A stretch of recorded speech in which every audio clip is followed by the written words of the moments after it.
कुछ लम्हे फुर्सत के बिताने मैं हाजिर हूँ आपके साथ, आपकी दोस्त ज्योत्सना। जैसा कि आप सभी जानते हैं, हम अपने इस प्रोग्राम के जरिए आप तक पहुंचाने की कोशिश करते हैं कुछ बेहतरीन और उम्दा जानकारियां। तो फिर आइए देर किस बात की, अपने आज के इस शुमारे का आगाज करते हैं। देखिए ना, वक्त के साथ साथ आपका और हमारा रिश्ता कितना गहरा हो गया है। मुझे ये बताने की ज़रूरत भी नहीं है कि हमारा ये प्रोग्राम खास तौर से होता है हमारी ख़वातीन के लिए। तो फिर अपने आज के इस शुमारे में हम आपकी मुलाकात करवाने वाले हैं एक ऐसी बेहतरीन मेहमान से जिनसे हम जानेंगे पेरेंटिंग के बारे में कुछ खास टिप्स, जो कि सबसे ज़्यादा फ़ायदा पहुंचाएंगी घर बैठी हमारी ख़वातीन को, हमारी माँओं को। तो फिर आइए रुख करते हैं हमारी आज की मेहमान का।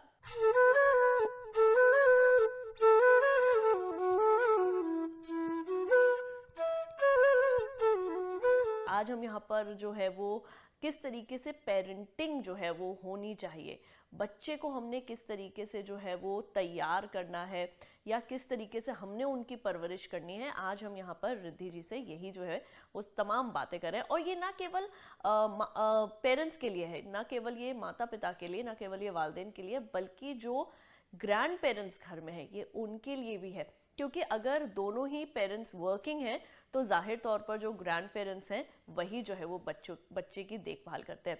अच्छा रिद्धि जी, यहाँ पर एक सवाल मेरा आपसे और है। अमूमन हम देखते थे हमारे वक्त में, हमारे ज़माने में, जब हम शरारत करते थे तो डांट भी पड़ जाती थी और मार भी पड़ जाती थी चाहे हम स्कूल में हो या हम घर पे हो। अब इसमें भी बहुत से चेंजेस जो है वो हमें देखने के लिए मिल रहे हैं। कई बार क्या होता है, जो ग्रैंड पेरेंट्स होते हैं वो कहते हैं कि हमने तो तुम्हें इतना मारा, देखो आज तुम एकदम सीधी लाइन पे चल रहे हो ना अपनी लाइफ के अंदर।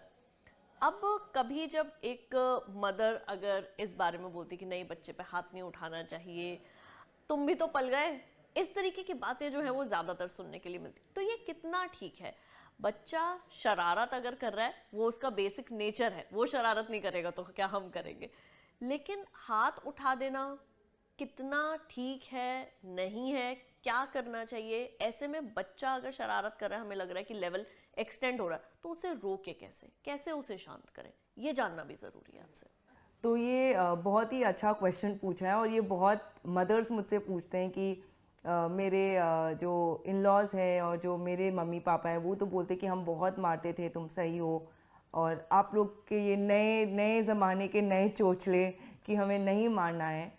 तो इसे मैं आपको एक साइंटिफिक तरीके से भी समझाती हूँ और सोसाइटल तरीके से भी हमें समझना होगा। तो जो हमारे मम्मी पापा मारते थे तो उसका असर हमारे ऊपर इतना बुरा क्यों नहीं हुआ? क्योंकि उस समय जो है हर बच्चा मार खाता था। तो सपोजिंग अगर आप एक बर्थडे पार्टी में गए, अगर बच्चा बदमाशी कर रहा है तो मम्मी जो है या पापा जो है एक झापड़ मार देंगे और बाकी लोग कुछ नहीं बोलेंगे, कोई आंख उठा के देखेगा भी नहीं कि क्यों मारा, क्यों किया। सब अपना मस्त है, खा रहे पी रहे, मस्त है, कोई प्रॉब्लम नहीं है। लेकिन अब जो है आप कोशिश करके ये देखिए, चाहे आप घर पे कितना भी मार दे अपने बच्चे को, लेकिन कभी भी आप पार्टी में या घर के बाहर, चाहे आपको कितना भी गुस्सा आए, आप अपने बच्चे पे हाथ नहीं उठाएंगे। ऐसा क्यों? क्योंकि जब आप ऐसा करेंगे तो दूसरे लोग आपको देखेंगे। तो जब हमारे अंदर ये डिफरेंस आया है तो हमारे बच्चों के अंदर भी डिफरेंस है। जब हमारे बच्चे छोटे थे तो सारे बच्चे मार खाते थे, तो जब वो स्कूल में जाते थे और बोलते थे मेरी मम्मी ने मारा, तो बाकी बच्चे लोग भी बोलते थे हाँ कल मेरे पापा ने भी मारा। कोई दूसरा बच्चा बोल रहा है मैंने भी मार खाया। तो बच्चों को कोई एक्सक्लूसिव ट्रीटमेंट फील नहीं होता था, उन्हें लगता था ये नॉर्मल है, सब बच्चे मार खाते हैं, मैं भी मार खाता हूँ, तो मेरे मम्मी पापा ऐसा नहीं कि मुझ पर कोई अन्याय कर रहे हैं या मुझे कोई टॉर्चर कर रहे हैं। लेकिन अब क्या है, मोस्ट पेरेंट्स अपने बच्चों पे हाथ नहीं उठाते, वो मोस्ट पेरेंट्स अपने बच्चों को नहीं मारते। तो अब जो है आपके बच्चे जब एक दूसरे से बात करते हैं और जब एक बच्चा जाके बोलता है कि आज मैंने मार खाया या मैं दुखी हूँ, तो दूसरे बच्चे जो है शौक हो जाते हैं, अच्छा आपके आपके मम्मी पापा मारते भी हैं, अच्छा आपको मार पड़ती है घर पे। तो क्या है, आपके बच्चे को फील होता है कि मेरे साथ ही क्यों, मेरे पेरेंट्स ही ऐसा क्यों मेरे साथ बिहेव करते हैं। तो ये बात हमें समझनी ज़रूरी है बच्चे के पॉइंट ऑफ व्यू से, क्योंकि जैसे हम एक सोसाइटी का हिस्सा है, हमारा बच्चा भी उसी सोसाइटी का हिस्सा है। तो हमें अपने पेरेंटिंग के जो तरीके हैं उसे सोसाइटी के तरीके से चेंज करना पड़ेगा। तो ये नहीं कि जो हमारे मम्मी पापा ने मारा उन्होंने कुछ गलत किया या कुछ अन्याय कर दिया हमारे ऊपर, वो अपने समय के हिसाब से सही कर रहे थे। लेकिन अब हमें जो है अपने पेरेंटिंग को इस समय के हिसाब से बदलना पड़ेगा। तो सबसे पहली ये चीज़ है कि क्यों हमें नहीं मारना चाहिए, कि आज के ज़माने पे क्यों नहीं मार चलेगी। और दूसरी चीज़, हमें मारना क्यों नहीं चाहिए। एक तो जब आप बच्चे को मारते हो, आप बच्चे को मारना सिखा रहे हो, क्योंकि बच्चों के ब्रेन में एक चीज़ होता है जिसे हम कहते हैं मिरर न्यूरॉन्स, उसे हम बोल सकते हैं मंकी न्यूरॉन्स भी। जैसे मंकी जो नकल करते हैं, वो जो भी देखते हैं वो उसे कॉपी करते हैं, ठीक उसी तरह हमारे बच्चों के अंदर मिरर न्यूरॉन्स होते हैं जो बहुत ज़्यादा एक्टिव होते हैं बच्चों में, बड़ों में भी होते हैं। तो अगर आप भी किसी के साथ ज़्यादा समय स्पेंड करोगे तो आप उनके जैसे बोलने लगोगे, उनके जैसे कुछ कुछ बातें करने लगोगे, तो बच्चे जो है बहुत जल्दी पिक करते हैं। तो जब आप बच्चे को मारते हो तो बच्चा भी ये सीखता है।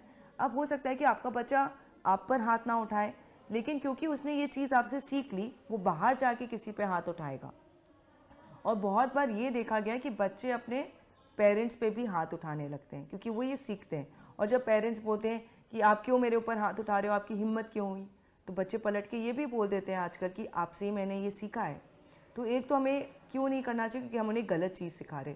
दूसरी चीज़, जब आप बच्चे को मारते हो तो दो तरीके के बच्चे रेडी होते हैं। एक होते हैं जो पूरी तरह रिबेलियस यानी बागी बन जाते हैं। उन्हें लगता है कि मैं कुछ भी कर लूँ मेरे मम्मी पापा खुश नहीं होंगे, वो जब तक मुझे मारेंगे नहीं उनको खुशी नहीं मिलेगी। तो उनको जब मैं खुश कर ही नहीं सकता, जब मुझे मार खानी ही है तो मैं सब कुछ कर लूँ। तो फिर वो सारी बात मानना जो है बिल्कुल बंद कर देते हैं। वो अपने तरीके से चलते हैं, उन्हें मार खाने की आदत हो जाती है, उन्हें मार का डांट का कोई फ़र्क नहीं पड़ता। वो बिल्कुल ज़िद्दी, जैसे हम बोलते हैं ढीठ, बिल्कुल उस तरीके के तैयार हो जाते हैं। और फिर वो बाकी लोगों को भी वैसा ही ट्रीटमेंट देने लगते हैं। और एक होता है कि जो दूसरा जो इसका इफ़ेक्ट हो सकता है बच्चों पे, वो बहुत ज़्यादा दब जाते हैं, जिसे हम बोलते हैं बहुत सबमिसिव, यानी वो बिल्कुल सहम जाते हैं, डर जाते हैं। और उन्हें लगता है कि उनके जो अंदर का कॉन्फिडेंस है वो बिल्कुल जो है कुचल सा जाता है। मतलब वो अपनी बात रखने से भी घबराते हैं, चाहे वो सही चीज़ ही हो, चाहे कुछ भी हो। तो उन्हें मार खाने की आदत हो जाती है, वो घबरा के डर के जो भी मम्मी पापा बोलेंगे वो बोलेंगे। उन्हें अपने आप को मार से बचाने के लिए वो आपके लिए कुछ भी कर देंगे। और ये जो इफ़ेक्ट है बच्चों में सिर्फ शॉर्ट रन में नहीं, लॉन्ग रन तक रह जाता है। क्योंकि फिर जब अगर स्पेशली अगर आपकी एक डॉटर है, तो वो जब उसकी शादी होगी तो उसे ये आदत हो जाएगी, ठीक है चलो मम्मी पापा मारते थे, मम्मी पापा भी प्यार करते हैं, मेरा हस्बैंड भी मुझसे प्यार करता है, मेरा हस्बैंड भी मुझे मार सकता है, क्योंकि जो भी लोग मुझसे प्यार करते थे वो मुझे मारते थे। तो उन्हें ये अंदर उनका जो सबकॉन्शियस माइंड है वो ये रजिस्टर कर लेता है कि जो भी मुझे प्यार करेंगे वो मुझे मार भी सकते हैं। तो फिर वो बाद में जाके डोमेस्टिक वायलेंस और सेक्सुअल अब्यूज़ इन सब का भी शिकार हो सकते हैं। और अगर आप एक बेटे को बड़ा कर रहे हो तो उसे ये आदत हो जाएगी कि वो एक अपनी वाइफ को मारे, उसको दबाए। तो इसीलिए जो है जितना हो सके हमें कोशिश करनी है कि हम बच्चों को ना मारें, हम उन्हें अच्छी तरह समझाएं। और मुझे ये पता है, ना कि मेरे एक्सपीरियंस से, बट जो मैं एज अ कोच इतनी सारी मदर्स के साथ काम करती हूँ, जब आप बच्चों को अच्छे से समझाओगे वो आपकी हर बात समझेंगे। और समझेंगे ही नहीं, आपको बाद में खुद वो याद दिलाएंगे। जब आप उन्हें अच्छे से समझाओगे, शायद आप भूल जाओ अपनी समझाई हुई बात, बच्चों को याद रहती है। और जब आप कुछ ऐसा करोगे तो वो आपको याद दिलाएंगे, मम्मी आपने मुझे कहा था ना हमें ऐसा नहीं करना चाहिए, मम्मी आपने कहा था ना ये गलत है। तो हम अपने बच्चों से फिर सीख पाएंगे। तो हमें अपने बच्चे को जो है अंदर से मजबूत बनाना है। हमें सिर्फ उन्हें ऐसा नहीं कि वो अभी शॉर्ट रन के आउटकम के लिए रेडी करना है, उन्हें लंबे समय के लिए तैयार करना है। तो जैसे अभी हम यहाँ पर बच्चे, जिस तरीके से आपने बताया, कई बार बच्चे भी जो है वो पेरेंट्स पे हाथ उठा देते हैं, तो क्या हम इसको एक वे ऑफ एक्सप्रेशन समझें बच्चे का, कि बच्चा अभी अपने या उसका इमोशन समझें? क्योंकि एक सर्टेन एज जो है वो बच्चे की आती है जब वो तकरीबन 2.5-3 साल 4 साल का होता है। तो उसमें जब बच्चों के अंदर ज़्यादा एक्सप्रेशंस जो हैं वो बढ़ने लगते हैं, उनको गुस्सा आने लगता है, वो अपनी हर चीज़ जो है वो बता पाते हैं, एक्सप्रेस कर पाते हैं। तो कई बार ऐसा देखा जाता है कि बच्चे जो है वो बड़ों पर हाथ उठा देते हैं या अपने पेरेंट्स पर हाथ उठा देते हैं, किसी अननोन पर हाथ उठा देते हैं। तो इसे हम क्या कहेंगे और इसे कंट्रोल कैसे कर सकते हैं? क्या ये उनका way of expressing their emotions है, या जैसा एनवायरनमेंट वो घर में देख रहे हैं वो है? तो इसको कैसे बताएंगे आप? नहीं, बहुत ही खूबसूरत क्वेश्चन है, क्योंकि ज़रूरी नहीं है कि आपने मारा तो ही आपका बच्चा मारेगा। काफ़ी फैमिलीज़ में ये भी देखा गया है कि मम्मी पापा बिल्कुल हाथ नहीं उठाते हैं, फिर भी बच्चा मारना सीख जाता है। तो ये बच्चे की एज पे डिपेंड करेगा। एक होता है डेवलपमेंटल बिहेवियर और एक होता है कि बच्चे का बिहेवियर ही गलत हो गया है बिकॉज उसने वो सीखा है, अडॉप्टेड बिहेवियर। तो जब आपका बच्चा डेवलप करता है तो उनके इमोशंस भी उनके साथ डेवलप होते हैं। तो उनका जो इमोशनल बैग है it is not very big, तो वो अपने इमोशंस को ज़्यादा समय तक दबा के नहीं रख सकते, तो वो अपने इमोशंस को एक्सप्रेस करते हैं। अब अलग अलग बच्चे अलग अलग तरीके से एक्सप्रेस करते हैं। कुछ बच्चे ज़मीन पे लेट जाएंगे, कुछ बच्चे दीवार पे माथा माथा पीटेंगे, कुछ बच्चे चींटी काटेंगे, कुछ बच्चे मारेंगे। तो ये जो है उनके इमोशन को एक्सप्रेस करने का तरीका है। लेकिन of course as a parent हम इस बिहेवियर जो है, ये मारने वाला जो बिहेवियर है, इसे हम प्रमोट नहीं कर सकते, इसे हमें रोकना भी ज़रूरी है। तो इस टाइम क्या है, हमें बच्चे को फिर कभी भी पलट के वापस नहीं मारना चाहिए, क्योंकि अगर आप बच्चे को पलट के मारते हो तो आप बच्चे को ये सिखा रहे हो कि आपने मारा, मैंने मारा, ये जो आपने किया ये चीज़ सही है। तो उस समय आपको प्यार से बच्चे को सिखाना है, उसे अलग तरीका सिखाना है कि आप अपने इमोशंस को कैसे एक्सप्रेस कर सकते हो। तो आप अपने बच्चे को बोल सकते हो, अच्छा आपको गुस्सा आ रहा है, आप इस कुशन को पंच करो, या आप अपने ग्राउंड पे अपने फीट को स्टैम्प करो, या आप एक ग्लास पानी पी के आओ, आप मम्मी को हग करो। तो उस तरीके से हम बच्चे का जो इमोशनल एक्सप्रेशन है उसे बदल सकते हैं। एक्सप्रेशन को रोकना नहीं है, क्योंकि बच्चे को एक्सप्रेस करना भी ज़रूरी है और उसे एक्सप्रेस करने का मौका देना भी ज़रूरी है। लेकिन वो जिस तरीके से अपने इमोशंस को एक्सप्रेस कर रहा है वो हमें उसे सिखाना है। और एक चीज़, काफ़ी बार जब बच्चे 3-4 ईयर्स के होते हैं, जैसे आपने कहा, उनके अंदर सडनली एक एनर्जी स्पाइक आता है, तो उस टाइम हमें उनके साथ फिज़िकल एक्टिविटीज़ ज़्यादा करनी चाहिए, जैसे कि outdoor games, sports, running, jumping, dancing. घर के अंदर भी अगर है, अगर आप बाहर नहीं लेके जा पा रहे तो घर के अंदर डांसिंग कराइए, जंपिंग, स्किपिंग, रनिंग, रेसिंग, जो भी चीज़ आप घर के अंदर करा सकते हैं। तो उससे जो उनकी एक्सेस एनर्जी है वो सही तरीके से चैनलाइज होगी। लेकिन अगर आप उनको वो एनर्जी चैनलाइज करने के लिए स्पेस या मौका नहीं दे रहे तो फिर वो गलत तरीके से एक्सप्रेस करेंगे। लेकिन अगर यही चीज़ 13 साल का लड़का करे कि वो मार रहा है, जो कि होता है, जैसे मैं बहुत मदर से बात करती हूँ, 13-14 साल। अभी हमारे कम्युनिटी में एक हुआ था जहाँ डॉटर्स ने अपनी मदर को मारा, 2 टीनेज डॉटर्स अपनी मदर को मारा और फिर वो चली गई अपनी मम्मी को छोड़ के अपनी नानी के घर। तो इसे अब हम डेवलपमेंटल नहीं बोल सकते, this is a case of proper adopted behaviour. अब वो उन्होंने ऐसा क्यों किया, इसमें भी हो सकता है बच्चों की गलती नहीं हो, क्योंकि ये वन साइडेड स्टोरी है, मे बी वहाँ से भी कुछ रिसीव किया हो, क्योंकि कोई भी बच्चा अपनी माँ को नहीं मारेगा विदाउट एनी रीज़न। तो उस चीज़ में फिर हमें डीप में जाना पड़ेगा, समझना पड़ेगा कि ऐसा क्यों हुआ, मदर ने क्या किया, फादर ने क्या किया, बच्चे ऐसा क्यों बन गए। तो फिर वो चीज़ें हम जो है डेप्थ में फिर उसको क्वेश्चन उसको जो है आंसर वो करते उसको हैं स्टडी और फिर करते हैं। समझते हैं। ठीक है, हम यहाँ पर जैसे छोटे बच्चों की बात कर रहे हैं, वर्किंग पेरेंट्स की बात कर रहे हैं, बच्चों को संभालना दोनों के लिए कई बार बहुत मुश्किल हो जाता है। मदर्स भी जब काम करके बाहर से आती हैं थक जाती हैं, और पिता भी जब आते हैं, फादर भी जब आते हैं वो भी थक जाते हैं। ऐसे में बहुत आसान तरीका हो जाता है पेरेंट्स के लिए कि चलो तुम थोड़ी देर मोबाइल देख लो, चलो तुम थोड़ी देर टीवी देख लो। स्क्रीन टाइम से बच्चे को कैसे बचाएं, खास तौर से तब जब दोनों ही पेरेंट्स जो है वो एग्जॉस्टेड हैं, अभी बच्चे को टाइम नहीं दे पा रहे हैं। तो क्या कुछ देर के लिए एक ये इजी एस्केप लिया जा सकता है? तो आपने काफ़ी हद तक अपना क्वेश्चन जो है खुद ही आंसर कर दिया कि हम अपने को इजी रखने के लिए या खुद के लिए कुछ समय निकालने के लिए बच्चों को स्क्रीन दे देते हैं।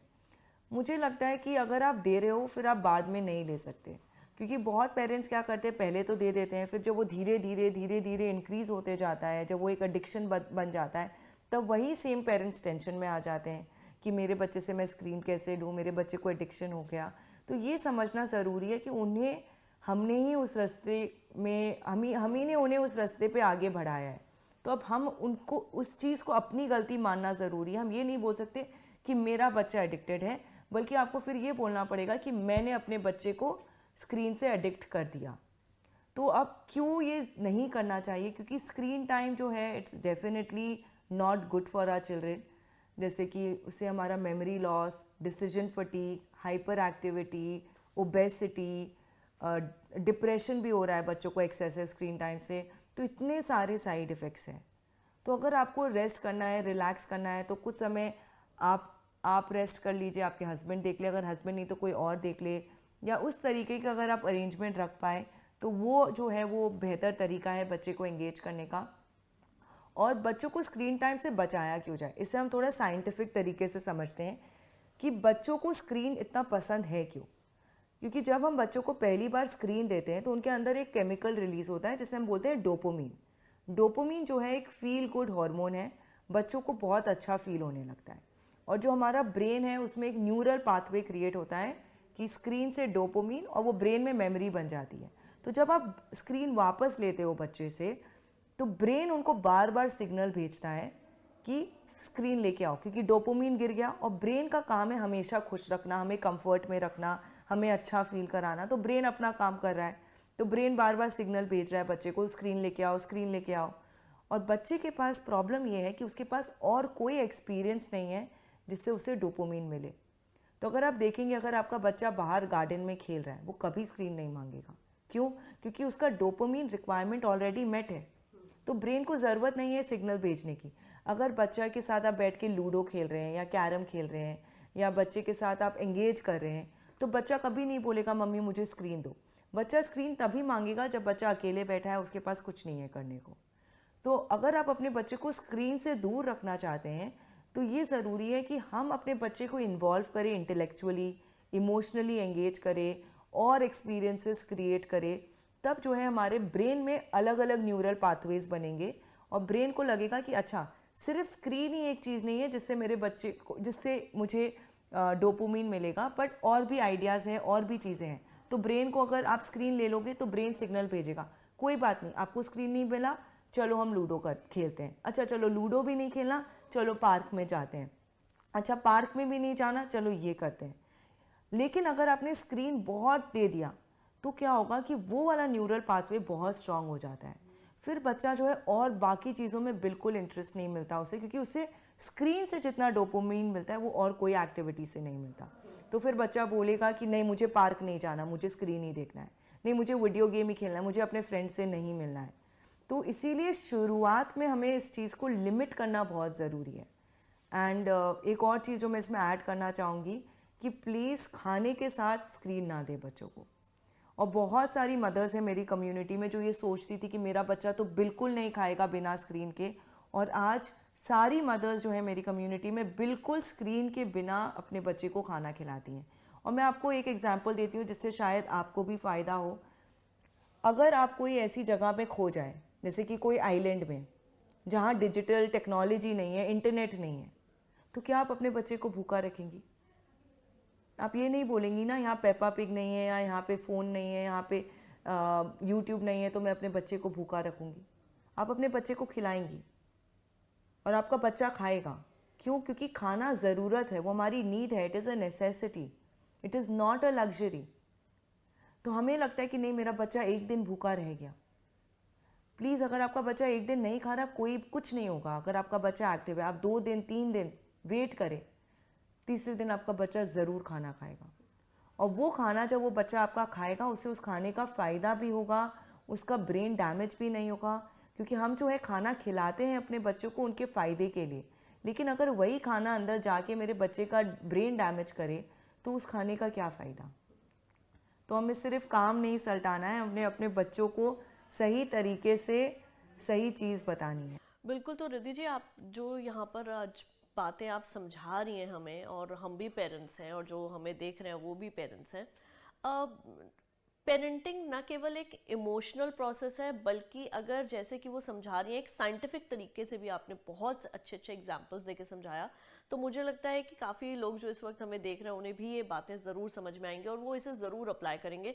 ख़ास तौर से बच्चों का स्क्रीन टाइम आप किस तरीके से कम कर सकते हैं, और साथ ही खाना खाते वक्त बच्चे को किस तरीके से स्क्रीन ना दिखा के दूसरी तरह से भी डिस्ट्रैक्ट करके आप स्टोरीज, कहानियाँ जो है वो आप उन्हें सुना सकते हैं, कुछ बात आप उनसे कर सकते हैं। क्योंकि बच्चों को इमेजिनेशन जो है वो बहुत पसंद है कि जो आप उनको विजुअल दिखाएंगे वही उस विजुअल को वो देखना शुरू कर देंगे, तो उनको इंटरेस्ट भी आएगा खाने में। एक चीज़ और, हमारे वक्त में एक चीज़ ये भी होती थी कि कोई गेट टुगेदर हुई है, दो चार बच्चे जो है वो उनको खड़ा कर दिया जाता था, चलो तुम पोएम सुनाओ, चलो तुम डांस करके दिखाओ, चलो तुम ये करो, एक्टिंग करके दिखाओ।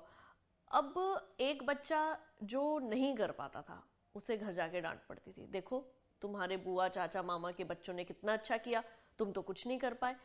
तो ये, और कई बार वो लोगों के सामने भी बोल दिया जाता था। तो ये पब्लिक, इसको हम इंसल्ट तो मुझे लग रहा है गलत वर्ड होगा यूज़ करना, लेकिन एक पब्लिक डोमेन में बच्चे को इन्फीरियर फील करवाना, या फिर एक अपने बच्चे को दूसरे के बच्चे के साथ कंपेयर करना कि देखो वो पढ़ाई में कितना अच्छा है, या देखो वो स्पोर्ट्स में कितनी अच्छी है। तो ये कंपैरिजन करना और बच्चे को इन्फीरियर फील करवाना, ये कैसे इसको सुधारा जाए? कॉन्फिडेंस का मतलब ये है कि मेरे बच्चे को ये चीज़ आती है, उसे पता है कि उसे आता है। कॉन्फिडेंस का मतलब I am confident, not like the world should be confident that I know this thing. But अधिकतर हम अपने बच्चे पे प्रेशर क्यों डालते हैं? ये दिखाने के लिए नहीं कि मेरा बच्चा कॉन्फिडेंट है, अपने ईगो को सेटिस्फाई करने के लिए। देखो मेरे बच्चे को कितना आता है, देखो मेरा बच्चा कितना अच्छा डांस करता है, देखो मेरा बच्चा कितना अच्छा पोइट्री बोलता है। तो ये जो है आप अपने बच्चे के लिए नहीं करें। बहुत मदर्स बोलते हैं मैम मैं उसका कॉन्फिडेंस बढ़ाने के लिए ये कर रही हूँ, पर ऐसा करके आप उसका कॉन्फिडेंस बढ़ा नहीं रहे, बल्कि आप उसे तोड़ रहे हैं। क्योंकि जब बच्चा रेडी नहीं है, आप उसे फोर्सफुली करेंगी, तो बच्चा जो है उस एक्टिविटी से दूर होते जाएगा। उसे अपने अंदर गिल्ट फील होगा कि मैं अपनी मम्मी को दुखी कर दिया, मेरी वजह से मम्मी को गुस्सा आया, और उसे ऐसा लगेगा कि शायद मैं उतना अच्छा नहीं हूँ या मैं उतनी अच्छी नहीं हूँ। तो जब हम अपने बच्चे को फोर्स करते हैं टू डिस्प्ले देयर टैलेंट, तो इससे जो है हम उनके कॉन्फिडेंस को और ख़राब करते हैं, उन्हें और इन्फीरियॉरिटी कॉम्प्लेक्स में ले आते हैं, उनका सेल्फ एस्टीम रिड्यूस करते हैं, उनमें जो रिस्क टेकिंग एबिलिटी है वो भी कम करते हैं। तो इससे बच्चे का तो बिल्कुल भी फ़ायदा नहीं होता। और ये हम ऐसा क्यों करते हैं? सिर्फ़ और सिर्फ अपने ईगो को सेटिस्फाई करने के लिए कि अच्छा बुआ बहुत तारीफ़ करेगी तो मुझे खुशी होगी कि मैंने कितने अच्छे से अपने बच्चे को पियानो बजाना सिखाया है, कि मैंने अपने बच्चे को कितने अच्छे से पब्लिक स्पीकिंग सिखाया है। तो ये करना बिल्कुल हमें बंद करना पड़ेगा। अगर आपका बच्चा ना करे तो आपको बस बच्चे को बोलना है कोई बात नहीं बेटा, जब आप रेडी हो तब आप करना। आपको पता होना चाहिए कि आपके बच्चे को आता है। और ये बहुत बार मदर्स मुझे बोलती है कि मैम मेरे बच्चे को सब कुछ आता था, लेकिन स्टेज पे जाके मेरे बच्चे ने कुछ नहीं बोला। कोई बात नहीं, आपको पता है आपके बच्चे को आता है, आपको उस बात से खुश होना चाहिए कि मैंने अपने बच्चे को ये चीज़ सिखा दी है, मेरे बच्चे को आता है, माई चाइल्ड इज़ कॉन्फिडेंट। और धीरे धीरे अगर आप मौका देंगी तो आपका बच्चा स्टेज में भी बोलेगा, चाची के सामने भी बोलेगा, बुआ के सामने भी बोलेगा। थोड़ा समय दीजिए अपने बच्चे को और धीरे धीरे वो सब करेंगे अगर आप उनका सपोर्ट करेंगे। चलते चलते अब आपसे हम कुछ खूबसूरत सा एक मैसेज ज़रूर एक्सपेक्ट करें, तो कि जो हमारी मदर्स हैं, माएँ हैं, जो इस वक्त हमारे इस शुमारे को देख रही हैं, उनके लिए आप क्या मैसेज देना चाहेंगी? तो सभी मदर्स के लिए मेरे पास एक मैसेज है, वो ये है कि अपनी एनर्जी पे काम करें, मॉम एनर्जी। और मैं ये बिलीव करती हूँ कि मॉम एनर्जी जो है वो सोलर एनर्जी और न्यूक्लियर एनर्जी से भी ज़्यादा पावरफुल है। क्योंकि एज मदर्स जो है हम बच्चों को शेप करते हैं और यही बच्चे जाके वर्ल्ड का हिस्सा बनते हैं। So when you shift your energy, जब आप अपनी एनर्जी को शिफ्ट करेंगी तो पूरे वर्ल्ड की एनर्जी को आप शिफ्ट करती हैं। तो आपके ऊपर जो है बहुत रिस्पॉन्सिबिलिटी है। और अपनी एनर्जी को शिफ्ट करने का एक ही तरीका है, डिवाइन एनर्जी आपको लेनी पड़ेगी। You have to get in contact with God. वहाँ से ही हमें एनर्जी मिल सकती है, क्योंकि इस मटीरियल वर्ल्ड में सब एनर्जी ढूंढ रहे हैं।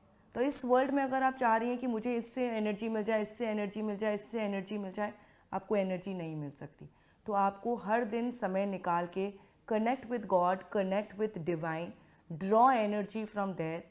अपनी एनर्जी पे काम करिए, खुद पर काम करिए, और आप देखेंगे कितनी खूबसूरती से आपकी पेरेंटिंग की जर्नी आगे बढ़ेगी और आप कितना अच्छा कर पाएंगी, ना सिर्फ अपने बच्चे के लिए पर पूरे नेशन के लिए। Because when you raise a child, you are not just raising a child but you are raising a nation. तो ज़रूर ये करें, एंड यही मेरा मिशन है, that we are God conscious mothers raising God conscious children. So do this and I promise आपको बहुत अच्छा फील होगा, एंड आशा करती हूँ कि आपको ये अच्छा लगा। तो रिद्धि जी, ना केवल आपका मैसेज बहुत खूबसूरत और अच्छा है, बेहतरीन है, हमें आज आपसे बात करके भी बहुत अच्छा लगा।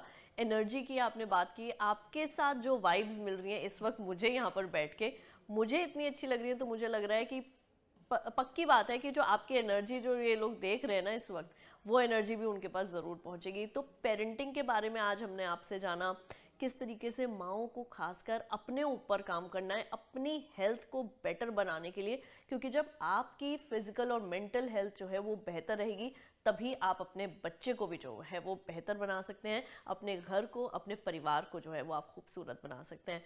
बहुत बहुत शुक्रिया रिद्धि जी, आपने इतना वक्त दिया और इतनी अच्छी जानकारियाँ जो है वो हमारे जो नाजरीन हैं उनके साथ आपने जो है वो शेयर की, उसके लिए आपका एक बार तहे दिल से बहुत बहुत शुक्रिया।